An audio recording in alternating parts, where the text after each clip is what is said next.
I think that when you're doing other projects like that, when you've got a track record and you've got a history of using people over the years, that trust builds and whatnot. So I think it's certainly earned. Especially when you're doing business with people, I think you have to, they have to prove what they know. This is the real estate investing experience. We get it.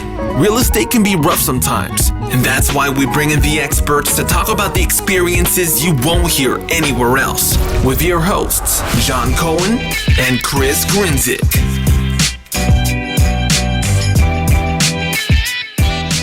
What's going on, guys? Welcome back to another episode of the Real Estate Investing Experience. I'm your host, Chris Grinzik. With me as always, but not in the same room, John Cohen. How you doing? I'm good. We're quarantining.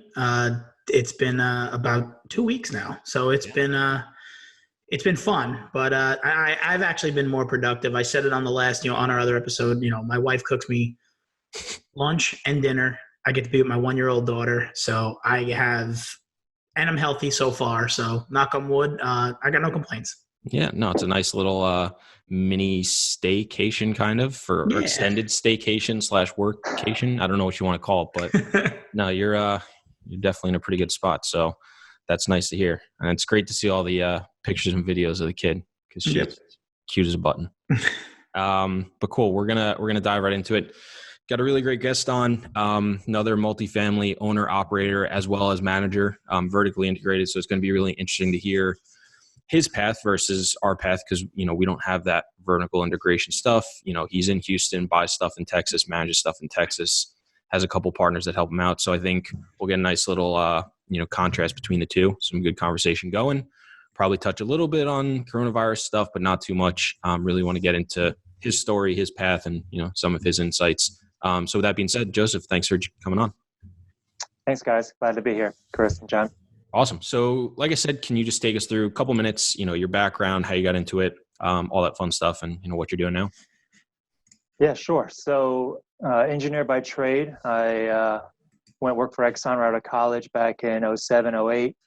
Went overseas for them, made a good bit of money. And then I feel like I was completely oblivious to the market crashing in 07, 08. At that time, I was a poor college student, had negative a couple $100 in my name with maxed out credit cards. I was just trying to make some money. And so anyway, I took the job at Exxon, went overseas, and just started saving all my money. And then in about 2010, I was living in Papua New Guinea and working on a compound, a very limited, basically kind of like what we're doing now, very almost like quarantine style, because I did that for 2 years. I couldn't really, I had my house and I had my office, and those were the only two places I was allowed to go in this country for the most part. But anyway, my managers were all buying these foreclosed houses, these really crappy $60,000 houses at the time, or probably less. And so it kind of piqued my interest. Started doing some research. One thing led to another. Next thing you know, it's 2011. I'm buying my first apartment complex. It's a 26-unit complex, sight unseen.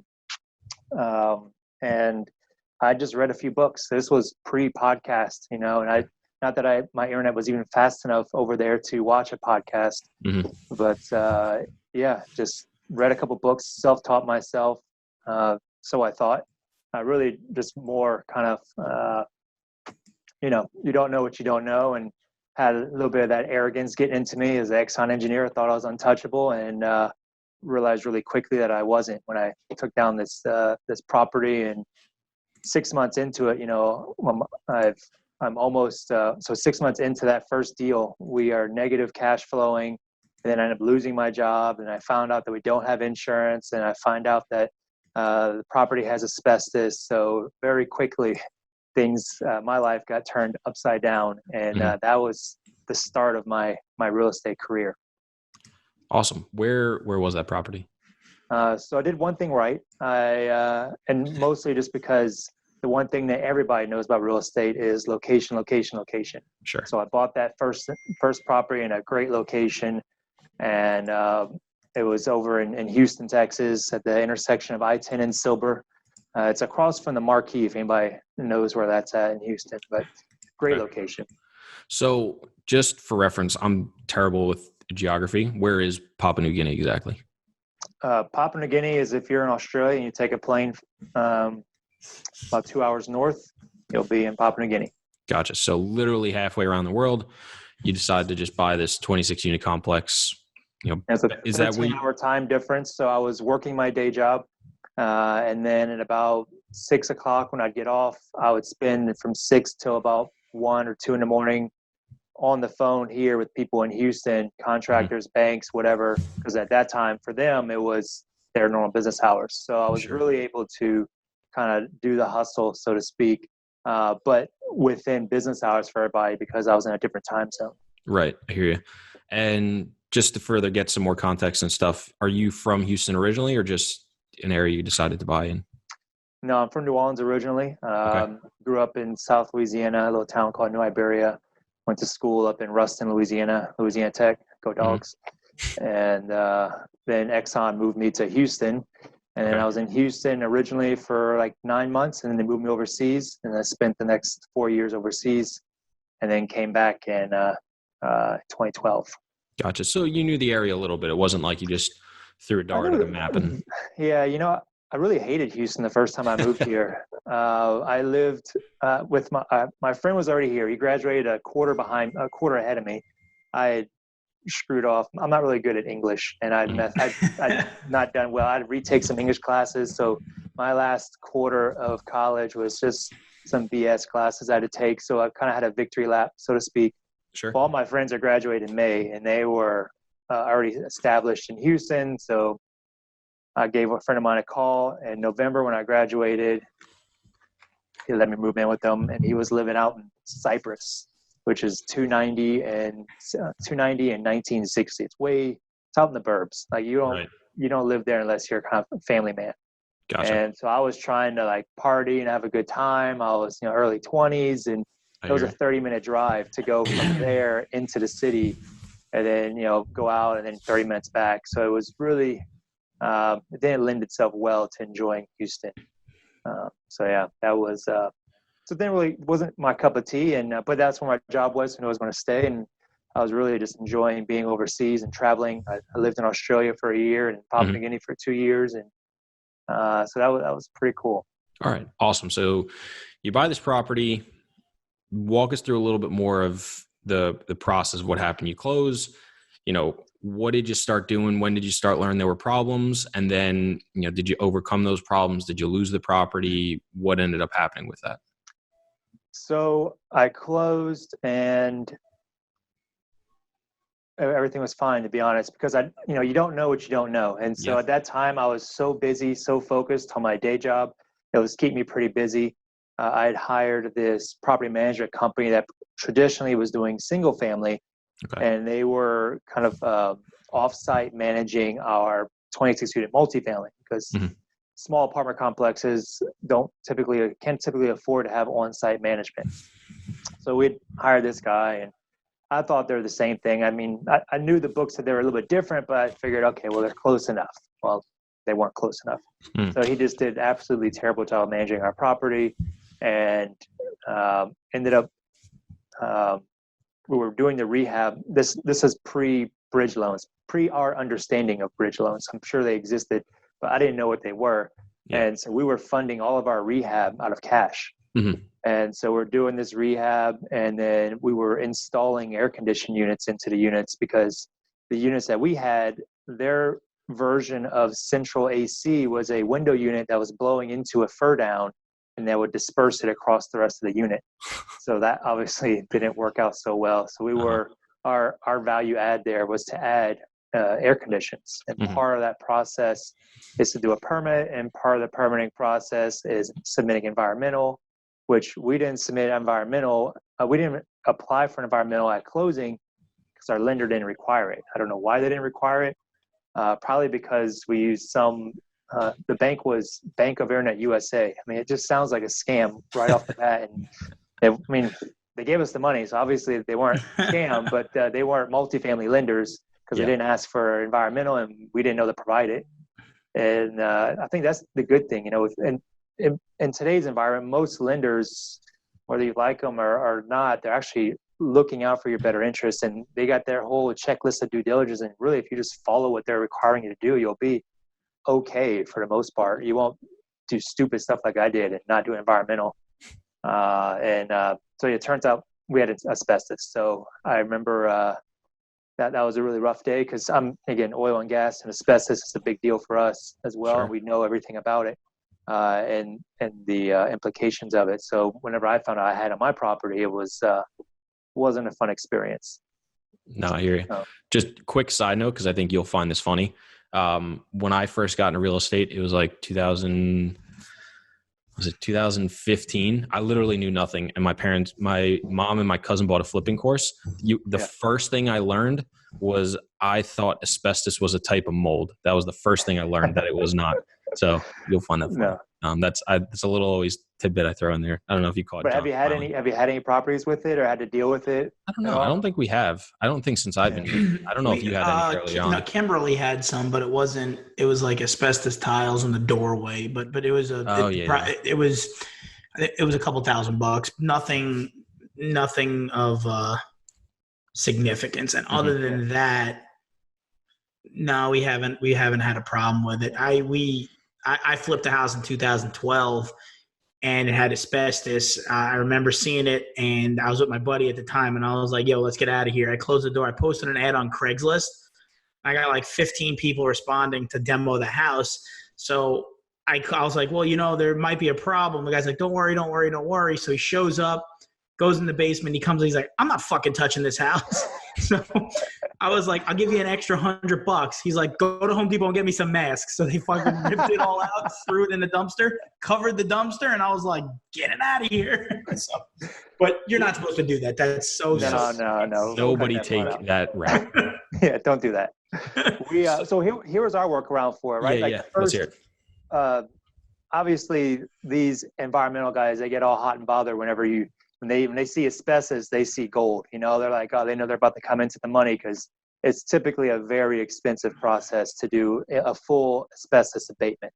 But you're not required to. I mean, many of us, if you're living in a house in the 60s, it has asbestos. For us, the asbestos was in the joint compound. You wouldn't even know about it unless you were trying to do some demo and knock down a wall or something.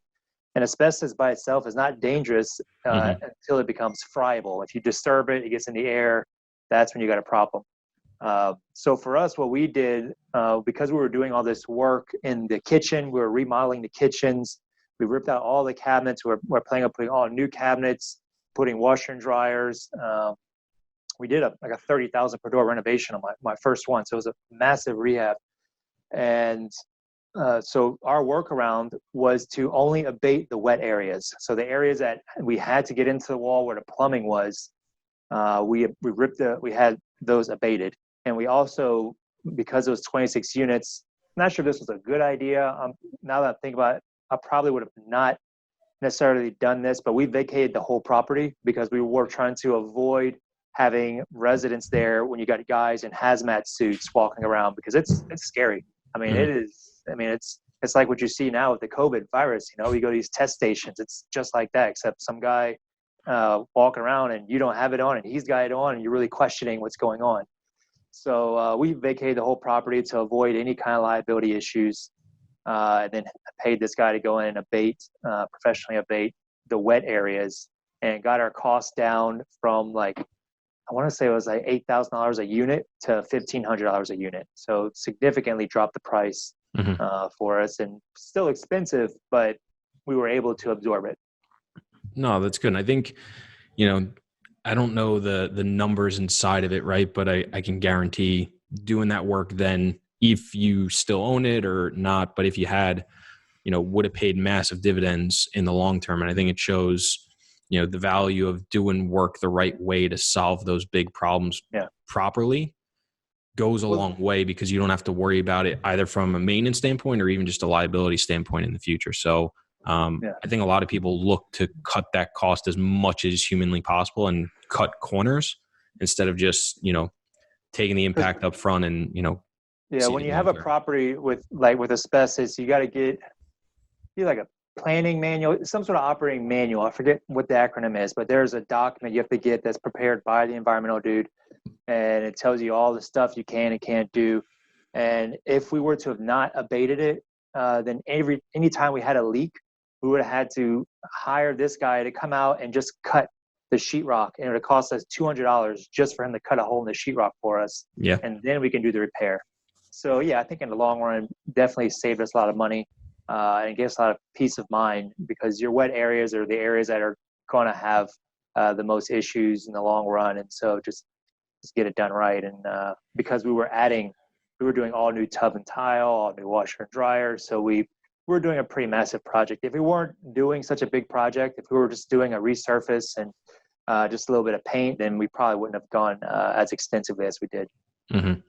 So, all right, awesome. So you guys solve the problem. I'm assuming you do the renovations, you get it leased up, all's right. more well from there.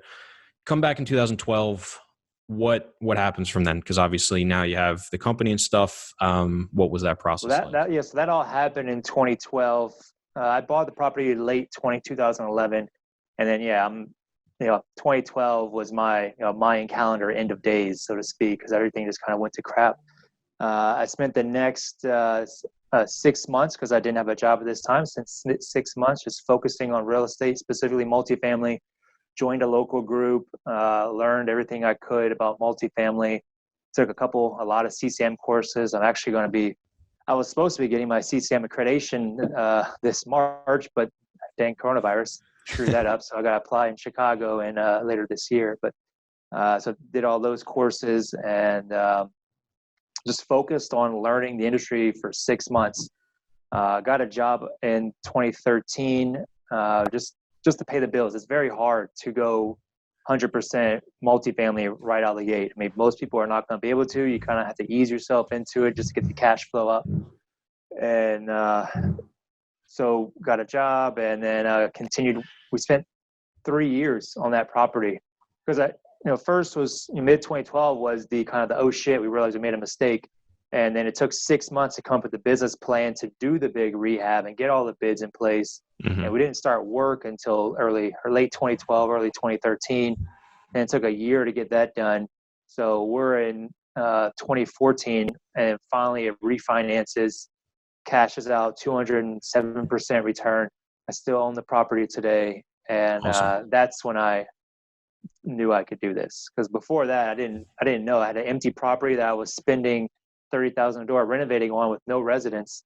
And I was just, hoping a prayer that this was going to work, because I didn't know. I read the books, and the book said, yeah, you do this, it'll work. But my option, I already had so much money vested into the deal that it was either lose basically my entire 401k or all the money I'd made while overseas, or double it. So I took a risk and let's try and double it, and worked out well. Yeah, I think that's where a lot of people either, kind of push through and make things work, is when your back's up against the wall and you got, a lot of stuff on the line. If you've got, all your capital tied up and you've got to overcome this problem of, abatement and, different things and, something you really don't have an experience in. I think that's where, true, entrepreneurs, businessmen, investors kind of shine and come through. So I think that's really awesome to hear. And, the fact that you own the property today, like I said, I'm sure you're super happy that you did the right thing back then and you didn't cut any corners, because, probably today, it doesn't have you a lot of headaches, if you did everything the right way. So that's really awesome to hear. Yeah, appreciate it. Okay. So awesome. You refinance the property. When did you, because I think you have a couple partners, right? Yeah, so I have two partners, Carrie and Deborah. They run our operations side. At that time, they were strictly fee managers to me. So I'd fired the other guy, hired them, and then they've been with me since the beginning. So they were the ones who really kind of helped orchestrate the entire rehab. They were the first believers in the plan that it could work, and it was actually they were the one who helped me come up with the plan to even begin with, because our original plan was only to spend like $3,000 a door. And then I got myself into this big mess, and then they're like, look, this is one of those situations where the only way to get out of it is you throw more money at it. Mm-hmm. So we just threw a lot more money at it and got ourselves out. But we've since, after the success of that one, I used them exclusively for the next 4 deals, or 3 deals. And then we partnered together and formed TriArc and soon after. So we've done a couple of partnerships. And I think most entrepreneurs will have this situation happen where they've JV with a couple of guys, and it takes a couple of JVs so you get the right mix of guys together, and then you go forth and prosper. So we had JV'd on a previous company with another partner, and things didn't work out, and we kind of broke apart again, and then we came back together in 2016 under TriArc, and finally got the right mix together. No, I think it's important. I know, John, you've had several joint ventures and partnerships, one with Don obviously being the one that's, been the most successful and long sustaining, and several others. I don't know if you want to talk about that a little bit.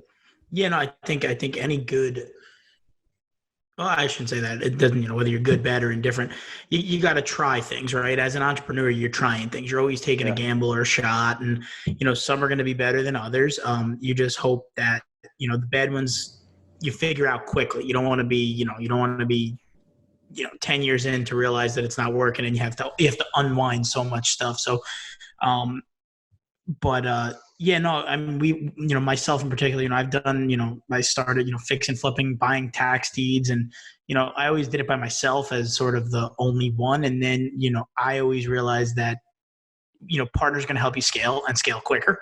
So, you try different things with different people. And, the question I was going to ask is, when you brought them in as a fee manager, because it's something we talk about all the time, just, vertically integrating or whatnot, what was it like transitioning from like a fee manager to like a partnership, or then from some JVs that didn't work into what you're doing today? Because I think that's, a lot of people, we've had people on our podcast, it's just them and they only want to be them. And then we've had people on the podcast that, love all different types of partnerships. But what can you talk about, firing the first manager, bringing them in, and then, what did you see with them 5 deals later that a partnership, developed, and then where it is today, that transition?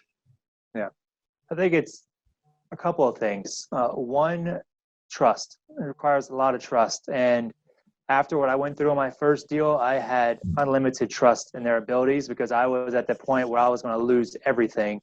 And if not for them and their help and getting all that done, I wouldn't have come out the other end. And particularly because I had so many people, even like I told you, I joined this real estate group. The CEO of that real estate group told me to sell the property, take a loss. Every mentor there, sell the property, take a loss. So like, she was like the only person on my side that said, yeah, we can do this. This is how we can do it. And so I had a lot of trust and respect for them as individuals and professionally as what they can do. The other thing I would say is you got to know what you bring to the table. You got to know what your expertise is and the value that you're bringing, and know the value that they bring as well. And part of the issue that we had, and we've gotten past it, but sometimes I'll still come back, is that I tend to get into operations when I need to stay out. And because I have ideas, we're entrepreneurs, we all have these great ideas. We see things, we hear podcasts of other guys doing different things. So you have conversations and you say, hey, what about this? What about that? And so and it's all with, respect and everything, but you got to understand that, from my perspective, like my two partners have been doing this for 30 years. And so there's a lot of stuff to their credit that they know what's going on. And there's a lot about real estate that is going to stay the same no matter what. But then I'm always there pushing them, because there's a lot of evolution going on, a lot of change in the industry that's happening. And so one of the downsides you'll have to having a very experienced partner is they're going to have a tendency to want to stay and do things the same way they've been doing them for the past 30 years. So you're going to have that constant kind of friction and rub. And the thing is, when you have those rubs and you have those breakout fights and whatnot, is, just keep it controllable. I mean, because we've had some pretty big arguments over the years, and we always take some time apart and we come back together and we reconvene to help get through it. But I think the reason we come back together is because of how much trust and faith we have in each other, and we know everybody in the position. Everybody's coming from a good place whenever they're making recommendations, or nobody has any bad will towards each other, and everybody in our group has a lot of respect for what the other person is saying. So I think when you have those kind of ingredients for a partnership, it'll help you bridge the gap with operations. But if you're if you're a syndicator and you don't have a lot of trust in your operations folks, then that's going to be bad. Yeah, it's going to be hard for you to believe them and everything. I say that all. Your team and your on-site and your staff, they really, and maybe this diminishes what we do to a degree, but they run the day-to-day. They're the ones in the trenches every single day. Yeah. And if they're not good and you don't trust what they're doing, it's never going to work, because there's only so much you can do sitting in New York now in my office at my house when, we have 700 tenants in Ohio and 700 tenants in Jacksonville. So you got to have utter faith that when a guy comes in and can't pay his rent, they know what they're going to tell them, or someone comes in with a problem. So I couldn't agree with that more. And I'm sure working with people for the last couple of years, when you do have those arguments and it doesn't work, but them being able to take that first property and more or less fix it, probably just, you could take a deep breath at night and say, okay, worst case scenario, we get into a little argument, but they're coming back because of exactly what you mentioned. And knowing that exists probably makes life a lot easier than always second guessing or doubting or not trusting, that operating partner. Yeah, I mean, you build a lot of trust for your partners when you go through big projects like that. And so there wasn't a lot of trust on my part from the very beginning, but my position was more of again, backs against the wall. I didn't have time to judge, should I trust this person, should I not? This was kind of, maybe I was a bit lucky that they came in and they crossed my path at that time. But I think that when you're doing other projects like that, when you've got a track record and you've got a history of using people over the years, that trust builds and whatnot. So I think it's certainly earned. Especially when you're doing business with people, I think you have to, they have to prove what they know. But yeah, I think anyway. So to answer your question, that's how we are, and we've actually expanded.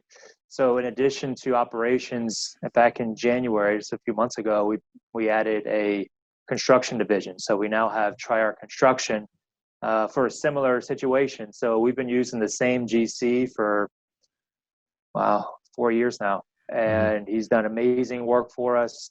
But predominantly, he's been mostly single family. He's got a couple of multifamily guys he works for, like myself, but he doesn't really market that side of the business.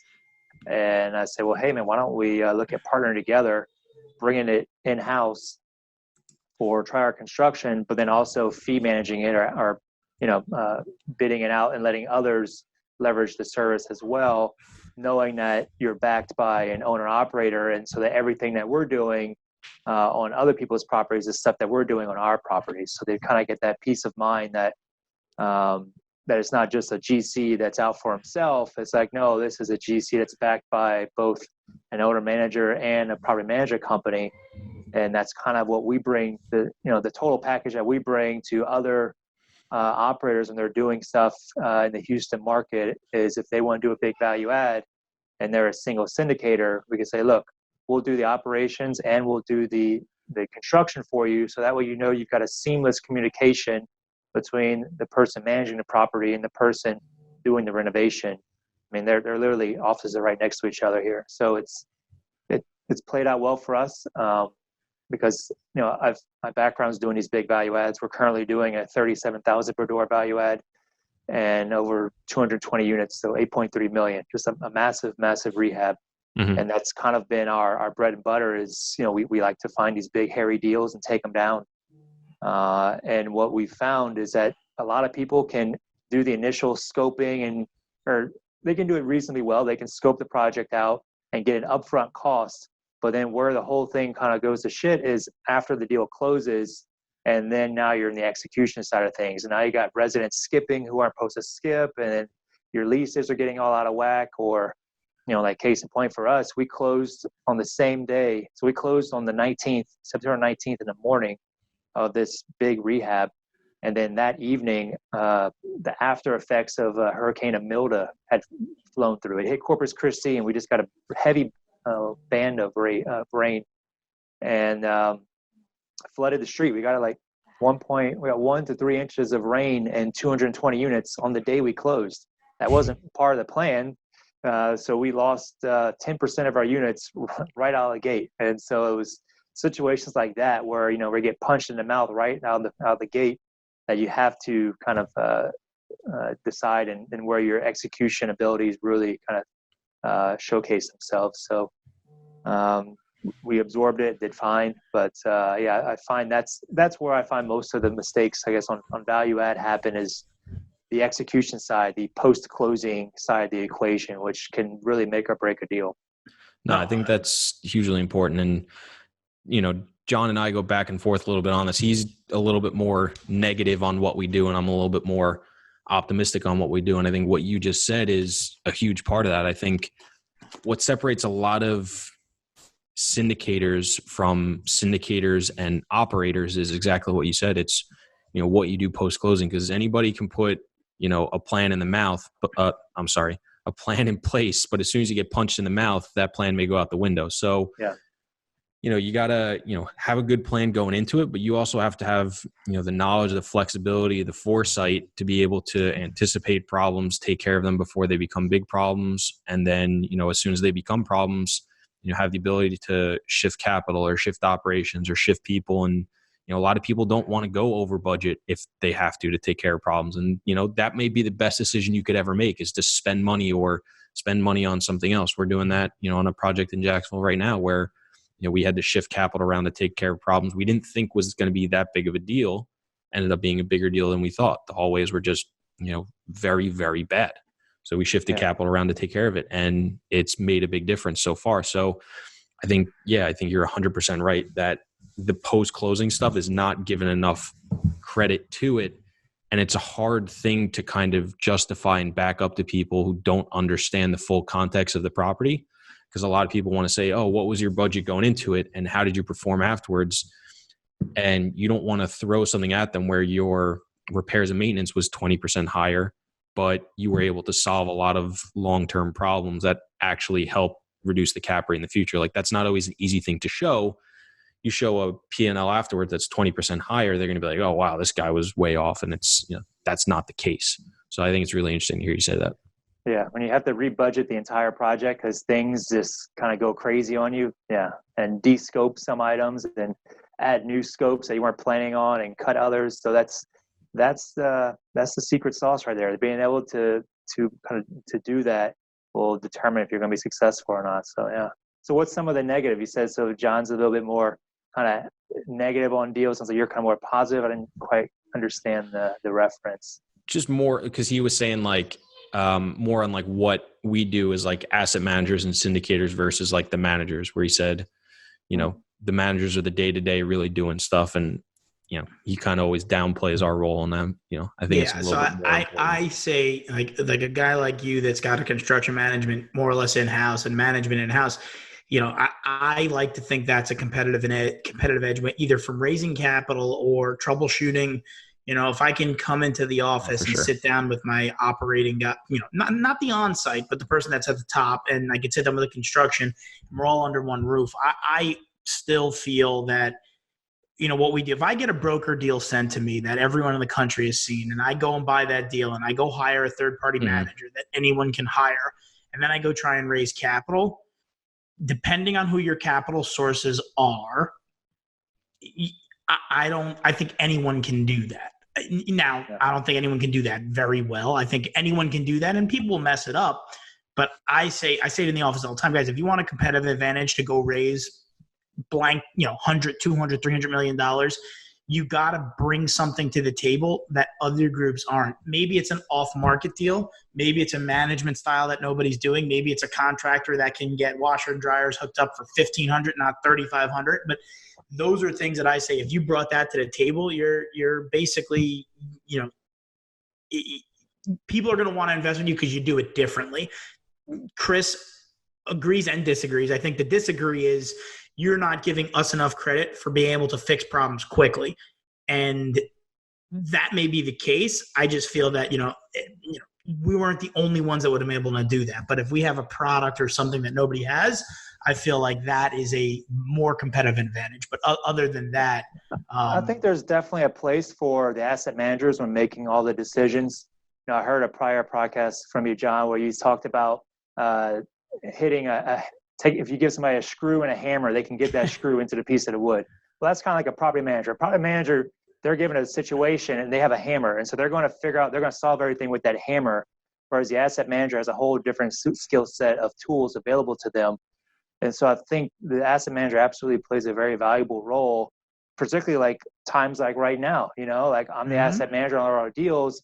I'm looking at all these different SBA loans, these different financial instruments we can use to make sure that our properties come out of this thing in the best possible light. I also work with all the lenders and all the forbearance and stuff like that you can get. Property managers aren't typically going to do that. They'll do some of that, but they're not going to have a lot of expertise in it. Their expertise is keeping people and keeping your units full.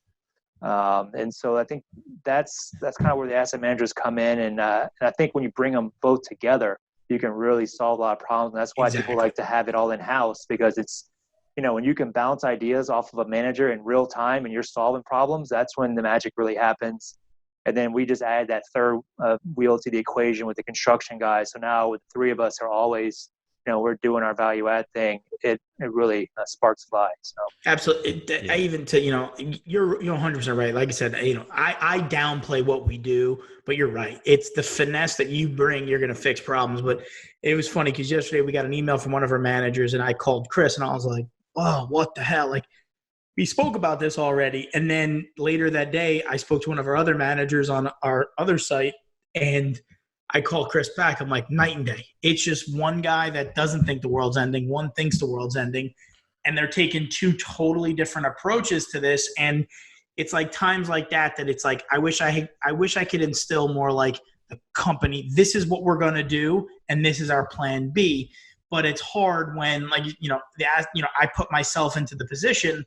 But if we were all here or we all jumped on a Zoom call because we can't, be in person, but we could say, let's knock this out now and address the email, as opposed to I read the email, I call Chris, we call this person, I call Don, what do you want to do here? Then we call them back. It's like, I want to get this out by 4. It's like, yeah, I get that. But it's so like, that's the piece that I think, what we do is different and it's good and it's great. But when it comes together, it's like I feel like you're just a little bit better because you can bounce ideas off right away, as opposed to having to think about it and then let get that time delay, right? You got to email somebody, they got to respond. Yeah, absolutely. We have the whole water cooler talk, that you don't typically get in house. And the other cool thing about in house that it isn't really that people maybe don't realize, but happens in everyday life is the entire hierarchy of how just society is as a whole.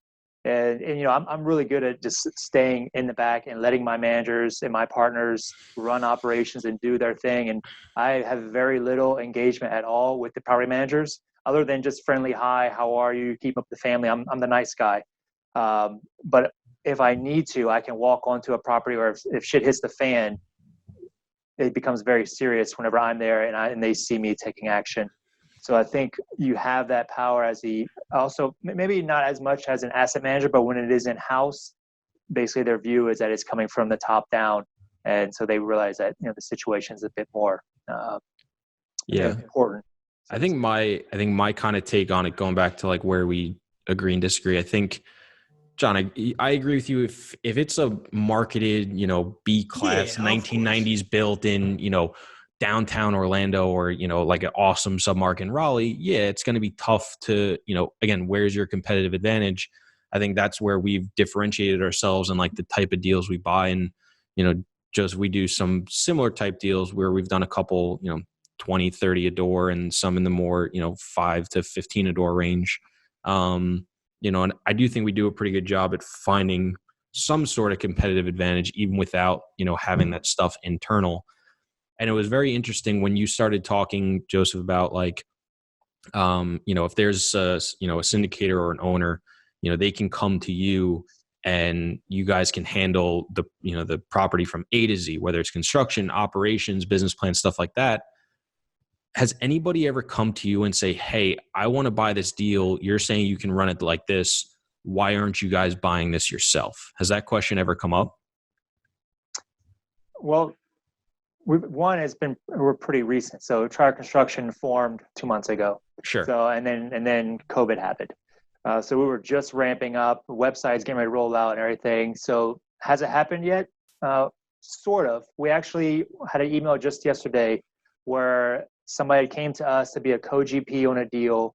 And I said, look, I only do deals that we're providing the management and the construction. I'm not going to be just somebody providing equity on a deal, because that's part of my safety net, is making sure that I continue to use my people. And as soon as I use other people, it opens up some vulnerability and risk that things could go wrong.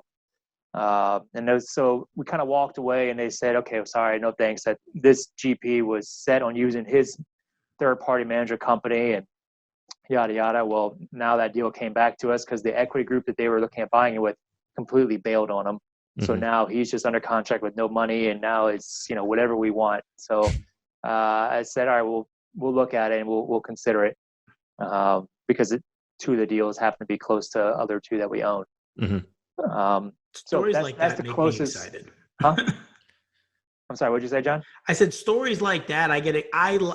This is fucked up to say. I love when people think they're smarter than people and fail miserably. I do, because we just ran into there's a deal up in Columbus, and the sponsor came to me and asked me to co-GP. I said, I have no interest. I don't like the deal. I don't want to do it.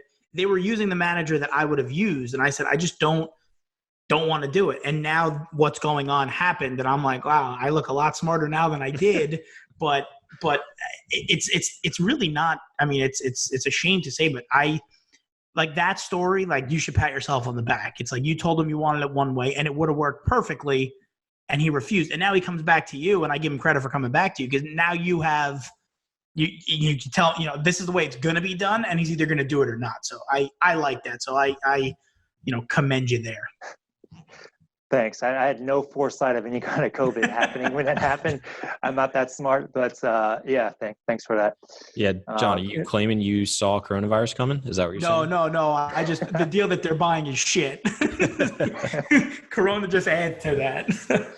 No, but I think it's important. Like, if you've got a set way of doing things, long term, there's only so much bend and give you can kind of give to other people. So I think it's really important that you kind of stuck your ground, and in the short term you had such a kind of validation of that, but I think long term it's going to be beneficial anyway. But yeah, it was just interesting to me, because I was, as you were talking about that, I was like, wow, if somebody brought me a deal to invest in, and it was like, hey, I'm running it, but I've got TriArc who's doing the operations, the management, they're also asset managers, they also have construction in-house. I'm like, why am I paying you, the syndicator, for them to do everything? And I think that, John, is kind of your point of, why am I going to pay an asset manager when it's the property manager doing everything, when it's the GC doing all the construction and the on-site and stuff? And I think it's a little bit different. I think it becomes actually worse if you use a company that has everything in-house, because then it's like, you're just an intermediary, and, why are you getting paid, so to speak? Now, if it's you found the deal and nobody else saw it and you're direct owner, different story. But like John said, if it's a marketed deal from Cushman, I'm sure you guys get the email blast from Cushman from any market in Texas you're interested in. So, I don't know where the advantage is there. So I think that is a really good illustration of like his point, and like the counter to it, where it's like, okay, what's your value prop that you're bringing, and why should you be compensated? It's like, we play a delicate line with everything being third party of like, what is our value prop? Like, what do we bring? And we go back and forth. And that's where I was saying, like, I think John sometimes downplays it too much, but downplays everything, and always likes to be right on the upside. And then I'm a little bit more of the optimistic. So no, I think it's really interesting to see how that plays out with you guys having everything internal and stuff. So John sounds like my business partner, Carrie. She's always the negative one, always downplays everything just so she can always be right whenever it does go wrong. It's funny, because I was on the phone with Chris yesterday, and I said, one of our managers, I said, she always plays the oh shit scenario. So when she's right, she could say she's right. But when she's wrong, it's like, oh wow, we're doing so much better than I thought. It's me. And that's why I get along with, our manager in Florida. We get along with perfectly, because I'm the same way. I'm always, negative. And it's like, oh, wow, look, we did a little bit better. But interesting scenario. We were going to buy a deal in, it was in North Carolina. And we were going to use a manager that I know buys a lot of properties in North Carolina. So I was talking to the broker, and I said, why aren't they buying it? And he's like, well, you know, they toured it. They don't really love it, but they love to manage it. And I was just like, wait a second. They don't want to buy it, but they'll manage it. So they want to have no risk whatsoever. So the question I have, if someone, you know, and I know the construction side is new, but maybe on the management side, has there been deals you guys have looked at? And I don't know if you fee manage or the management is strictly your own stuff. Have there been deals you guys looked at that you see someone try and reach out to you for management or soon to be construction, where you look at like, what would you do? Would you say, hey guys, we're going to pass, it's not for us? Or would you try and help, or, you know, how does that look? Because that's always interested me when you're using a third party manager that also owns in the market and they're not competitive on the site. And it's exactly what they would do. Like, if you're a Class A manager and it's a C-class property, I get it. But if it's a heavy lift and it's everything you do and you didn't buy it and someone asked you to manage it, what would you do? So if I understand the question correctly, if somebody comes to me and they're already under contract for a deal and it's a heavy lift deal, then the question is, okay, well, why didn't you pick up that deal? One, probably just because we didn't see it, we didn't know about it. Okay. That's the only reason that would have happened, or we just didn't have the equity, or equity was tied up. We didn't have any dry powder at the time. But I think part of the other question was, do we fee manage? Yes, we do fee manage for clients. And do we fee manage deals that we wouldn't buy? Absolutely. There are some deals that we're fee managing that we even help them through due diligence, and we try and show them, hey, your numbers are off here and here. They don't want to listen. They believe in their numbers. So, okay, you do it, but just know that, you know, it wasn't our recommendation, and then 6 months, a year, 2 years into the road and things don't perform, and they wonder why. It's like, well, we're just a service here. We're providing service to management, but we did advise you in the beginning. That's shocking to me. Like that same thing happening on a deal that I know about right now. And it's the manager has given them no indication that their numbers are going to work. And they keep trying to make them like, it's sort of say like, if you go into it with, hey, I think the salaries are going to be higher and they think they're going to be lower, like they are going to be wrong. But so now I'm leaning more towards Chris's side. I guess we do something a little bit different, but there are probably a ton of people out there that just don't listen. And well, I know there's a ton of people that don't listen, but it's just interesting to me that you would bring in a manager that the visions aren't aligned going into it. Because that just seems to me like down the road, it's just something's going to give. Well, so I want to play devil's advocate really quick, and I want to cut you off. The question I have though is it's not possible to do, like the property doesn't support it? And I know the answer to that is sometimes going to be yes, but could it also be that, hey, if I don't believe in something, like I'm not going to go the extra mile or put in, my full effort to make that work, right? Like if I believe we can reduce expenses by 10% and it's, we start running into some trouble, I'm probably going to work that little bit harder to make it work. But if I upfront said, hey, we're not going to be able to do it, but we'll give it a try. Let's call a spade a spade. The first time that problem comes up, there's no way you're working as hard as you would have if you believed in it, whether it's possible or not. For me, if I would, I wouldn't do that. Even if I thought it was possible, I guess where I'm going is this. If I came to you, Joseph, and said, hey, I think we can, push income by 10% and reduce expenses by 10%, just super high level. And you said, income, I think you're right. Expenses, I think you're wrong. Even if I thought in my bones it was possible, I don't know if I'd do the deal unless I had another manager, because I don't think I would have the confidence that it would get done, because I don't think you believe as much as I believe that it can be done. And I think, John, it was really interesting that you said alignment. I think it more often than not, the property probably could do it, but I think because there's that misalignment that it doesn't happen. I'm curious to hear what you guys think. Well, I think it depends, particularly when it comes to income, because when it comes to income, there are certainly caps as to what a market can sustain and cannot sustain. Of course. And what we see is just flagrant errors in the underwriting, as far as the common one is loss to lease. I don't know why nobody knows how to calculate loss to lease, but just these ridiculous loss to lease estimates of 1 to 2% when they're increasing rent 10%. I'm like, dude, that math doesn't even work. And so they're basing an entire pro forma off of that, and they wonder, it has nothing to do with the operator. They just messed up the numbers. They didn't do the math right. Mm-hmm. So it's nothing to do with the operation. And we'll say, hey, your loss to lease number is too low. And they say, no, it's fine. Okay. So there's loss to lease. The manager has no control over loss to lease. They'll increase the rent to whatever you tell them to increase it to, but the loss to lease is going to be calculated by the software as far as what the actual in-place leases are versus what the market rate is. So that's kind of one of the things that we see. But I agree with you. You shouldn't be doing deals with managers that if they're telling you, hey, that if there's not alignment between both parties saying, yeah, we believe in this and this project and this business plan, I say don't do it. But then also on the flip side, you got these managers who are just 100% yes to everything you're doing. Mm-hmm. And if they're not challenging you on anything, then you also got to be concerned as asset managers. Like, well, you got to be a little bit honest with yourself. Like, I'm not that good. Am I really like nailing perfect and I didn't make anything here? I'm buying a property that's not even in my market and I did the whole thing perfect day one. Come on, man. Well, we were looking at a 80 unit deal in Daytona Beach about like maybe even 2 years ago now. And we went to our manager in Jacksonville, Florida. It's only like an hour and a half drive. And we were like, would you manage this? And at the time she said yes. So we went down and looked, and it was another heavy lift. It was like a D+ property in like a B location. Like it was the eyesore of the entire thing. And it was like a 20-30 a door project. And she loved it. We loved it, wanted to do it. What happened was she got 3 new projects in Jacksonville, Florida. And she's like, guys, I can't do an 80 unit property in Daytona Beach. She was like, it just doesn't make sense for me. So we talked to like 1 or 2 or 3 other managers, and it was like, all of them were just like, yes, we can do it. One of them even sent me back a pro forma. They managed in Daytona Beach, and it was way lower. And I was like, guys, like, what is this? And they were like, well, we don't think you can do it. And I was like, okay, well, here's mine. They're like, okay, we can do that. I was like, well, how am I supposed to turn around and feel comfortable when you sent me something that was like, it was 30% below or like 20% below what we had put on paper? Because they were talking about doing like, they would have been the wrong manager anyway. They buy stuff, they don't really renovate, they hold and then try to sell for low cap rates.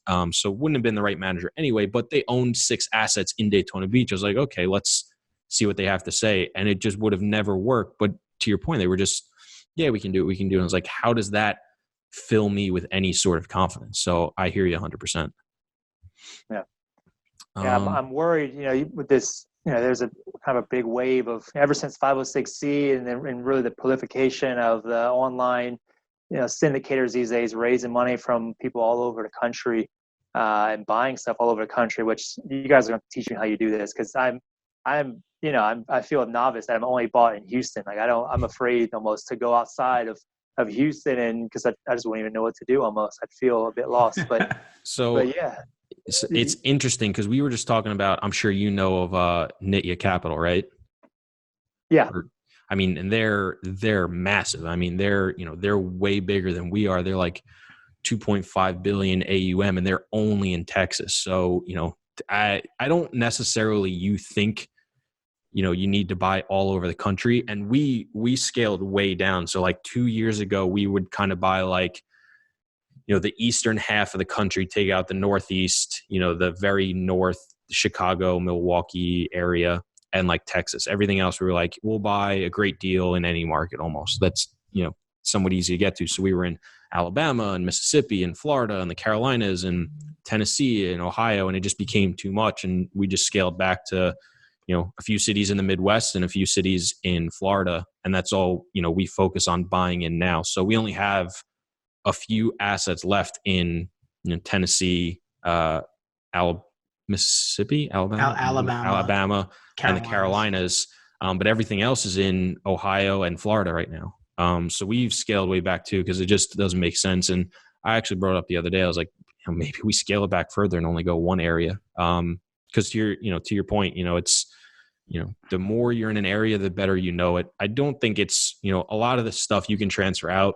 The same way you spent 6 months, learning about Houston and calling people, you could do that now in, 3 to 6 months again, and you're going to be in a way better position if you decide to go into DFW or Austin or wherever, Corpus Christi or, whatever other things you're looking at. So I don't think it's as hard, especially if you're in the same state. It's somewhat easy. It just takes a little bit of time, and, you just underwrite as many deals as you can, as quickly as you can. And, you watch how things trade and you go. And sure I understand. Sorry. I don't know what that was. But yeah, it's especially if you're somewhat close, I don't think it's as difficult as you think, especially with all the information that's available online today. If you could do it in 2011, 2012 with, limited resources halfway around the world, I have some pretty good confidence you could pull it off today. That was different though. I was working for Exxon, making a very big salary, so I felt pretty invincible back then. Now it's a different story. So that's been my plan, to go kind of nationwide, is once we've got a pretty big portfolio, then to start dabbling in other markets. But for now, Houston's got over 2,000 apartment complexes to choose from. We know this market really well, so we're not too worried about it. There's a lot of deals to buy, especially when you look at the outer areas like Corpus and San Antonio and Dallas. There's plenty of opportunity there. But Nitya, so I've actually met Swapnil, sat across from him. We looked at buying a deal. We're in negotiations of buying one of his deals, and super cool guy. And it's been really interesting to watch him rise. He bought his first deal like in 2014, 2015, but just had a lot of really cheap equity behind him and was able to soar. And if you had a lot of money back then, you were going to do well. Yep. I'm sure they did. Awesome. Yeah, I think that's a really good place to wrap up. Joseph, thank you so much for coming on, sharing your journey experience. I think we got into some good conversations. If people want to learn more about you, follow you on any social media, check out your company, where can they do all that fun stuff? Yeah, so they can check me out on LinkedIn. So it's Joseph Bramante, TriArc Real Estate Partners. They can give me a call at 281-836-4181, or they can just shoot me an email. The easiest email would be info@triarcrep.com. We've also got a brand new website rolling out. It's going to have our construction service added to it. So got a couple of drafts of that going, but it's TriArcRep, TriArcRep.com. And yeah, that's the best way to get in touch with us. Awesome. Thanks again so much for coming on. This was great. Thanks, Chris and John.